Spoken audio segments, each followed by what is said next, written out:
Hello and welcome to another Tri-tutors video. In today's video, we're going to be looking at the IEB summary question, and we're going to be talking about some skills and approaches that I would suggest that you follow in order to achieve maximum marks in this section. So this is your paper 1, question 2, and it's always important to go into a question or into a section in an English exam understanding what the intention of that section is, what the marker is looking for. So for the summary, what your marker is trying to ascertain is if you can understand a written text, can you select relevant information, can you paraphrase the main ideas, showing your true comprehension of those ideas, so not just copying and pasting, but being able to take those ideas and put them in your own words, showing your level of comfort with the English language. And can you present the ideas in a well-constructed and concise manner? In terms of looking at the English paper 1 in general, summary is sort of the odd question out, in the sense that the other sections are more, short questions and short answers, whereas the summary actually wants, one extended response. So it is slightly different in that way. So we're going to see with the mark allocations and the way it's marked, it's also marked differently. So always keep that in mind. And that's why I think I mentioned in my approach video when I talk about how to approach the English paper 1 IEB exam in general, I usually do summary. I would tell my students to do summary towards the end of the paper because it's a different way of thinking in terms of the answering techniques for comprehension, for visual literacy. Summary is different. So if you do it in order, the paper, or if you do summary at the end, just always have a little shift in your mind because the intention of summary and the way that it's tested is different. It has a different answering technique to your comprehension section, to your visual literacy section, to your textual editing section, and your poetry. So before you start writing, what should you be doing when approaching the summary section?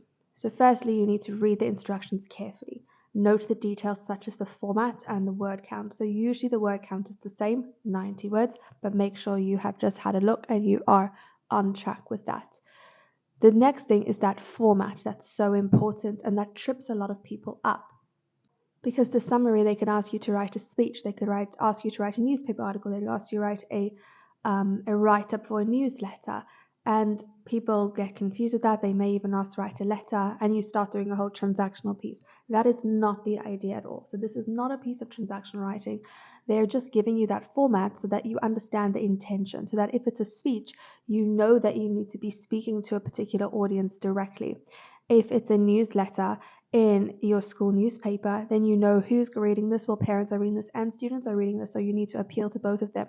So with the format for summary, think less about, okay, how do I need to structure my lines? Because it's not really about that. Think rather, who is my audience? How can I cater to that audience specifically through the use of register and appropriate vocabulary? How can I take this idea and present it to that particular demographic? Highlight the question, the topic, or the focus of the summary. This is so important. Remember, one of those key things the marker is looking for is, can you select relevant information? And often the question or the topic is only actually going to refer to one element or one aspect of the text or the text that they have given you. So make sure that you highlight that and that you keep focusing on that. So before you even read through the texts that you've been presented, read through the questions so you know what information you should be on the hunt for. And that's going to help you later on when you're writing your summary to avoid including irrelevant information. Then obviously you need to read through your text. Sometimes you get one text, sometimes you get two, sometimes you get three. Sometimes the text will be a written text, sometimes there'll be a chart or even an advertisement. So there's a lot of variety, a lot of options that they can give you. But fundamentally, they're all a text. You have to be finding techniques, or not really techniques, but you need to be finding points within that text that are going to link back to that question. So usually those texts tend to be persuasive or tend to be informative, and you are picking out those different facts that are going to help you answer that question within the format pertaining to the correct audience as per the question's outline. Then what you need to do is highlight at least 5 to 6 points which link or are relevant to the topic. So I think this is something that is a bit challenging with IEB summaries. They don't tell you exactly how many points you need to have.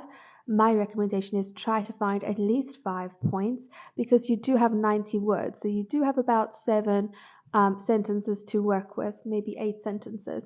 So try and find at least 5 to 6 points so that you have enough to say and you don't start rambling and over explaining, because the summary is supposed to be concise and succinct and factual and informative. Number your points. So once you have highlighted your points, remember you don't have to go in the exact order that they give it in. And so I always find it's nice to actually number my points in a different way and create some sort of logic to it. And this is going to help you because it's going to make sure that you don't just copy verbatim from the text, that you don't just copy exactly what the writer's train of thought is. You sort of have your own train of thought using the text ideas though, and by numbering those points on your question paper or on your insert, then when you actually go and write, you know exactly what order you're following.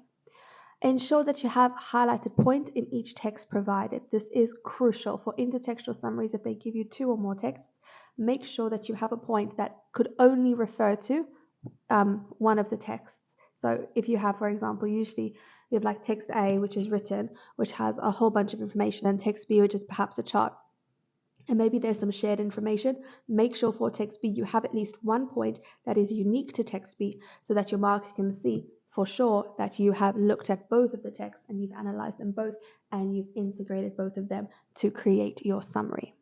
Remember, all these ideas, these are just my suggestions. If you have your own approaches, that's perfect. Do what works for you, but maybe there's 1 or 2 of these that you find might actually help your process. So now that you've done that, you can actually get to writing your summary. So remember, when you're writing a summary, the big important rule is you are using the text ideas but putting it in your own words.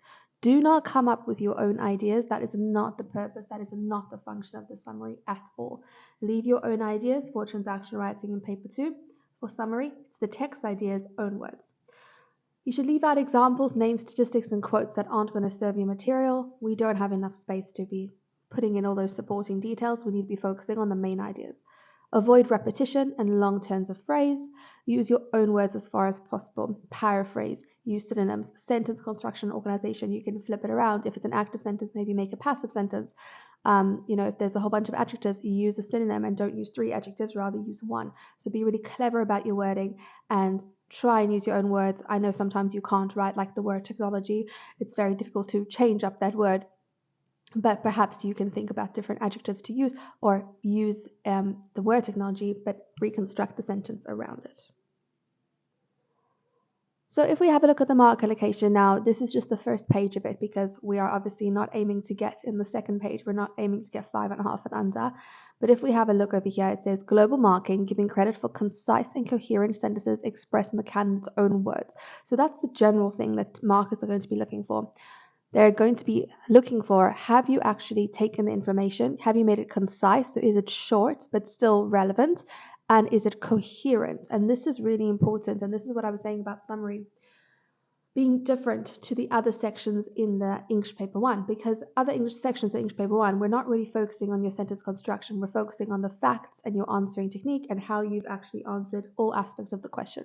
Whereas summary is a bit more like paper 2 in the sense that we are looking at, are the sentences flowing? Have you used correct punctuation? Is your word choice appropriate? So that's why you've got to be in a slightly different state of mind or headspace when you're doing summary as opposed to your other paper 1 questions, because the intention when we're marking this is different. So in order to get that 8.5 to 10 marks, a very good response, you need to have produced a summary which has adhered to all instructions, will demonstrate that they can successfully select relevant information from the different parts of the text. So making sure that each aspect of the question has been answered appropriately and that the information that has been selected is all relevant. And then the other bolder thing that they've put over here, which is really significant to note, is the register will be consistently appropriate to the format. So that's what we were talking about earlier, about if they ask you a speech or a radio announcement or a newsletter article, make sure that you know who your audience is, you know what your format is it formal, is it informal, make sure that your register, your style of writing matches that. That's something that they're looking out for. It's in bold in the mark scheme. So this is very important to consider. The summary needs to be able to stand alone as a successful, cohesive text. So it mustn't be that you have to have read the inspiring text to understand the summary. It should really function as a summary in the sense of if someone asked you last minute for what was going on in that article, I didn't have a chance to read it, that this could function as an effective summary taking all those key elements and making sure that that person knows it just before they need to, just before they need to present on that particular article. So imagine you're giving your friend some notes just before they go into an exam. You're summarizing all the notes that you've studied. They haven't studied. You need to give them all those main points so that they can succeed in that exam. That's the similar thing of what you need to be thinking about when you're writing the summary. So some key points from the mark scheme, because sometimes the marking guidelines, there's so much information that it's a bit tricky to understand exactly what is required of you. So these are some of the key things I've picked out. There's obviously more things you need to consider, but these are some clear things, some clear points that I think you should keep in mind. Firstly, make sure your ideas are all relevant. Number 2, make sure you've answered the question. Number 3, make sure you've used the text ideas. Number 4, make sure you have clear, succinct points. Number 5, you've used your own words. Next, do your sentences flow? Does it make sense? Next, appropriate register. Does it match the audience? Does it match the format? Does it match the subject material? Next, punctuation. That links to sentence flow, making sure that there's a rhythm to your piece, that it's not sounding sort of just stop and start the whole time, that it actually is a nice paragraph to read. And lastly, that you use some connectives, that you just make your sentences flow, that you make sure everything is nice and cohesive and it all joins together. It's not just a list of facts, it's actually a paragraph that functions and can stand alone and can function as an effective summary without needing the inspiring texts. Thank you so much for watching. I hope that you found the video helpful. Please remember to like the video and to subscribe to the channel, and I'll see you in the next one.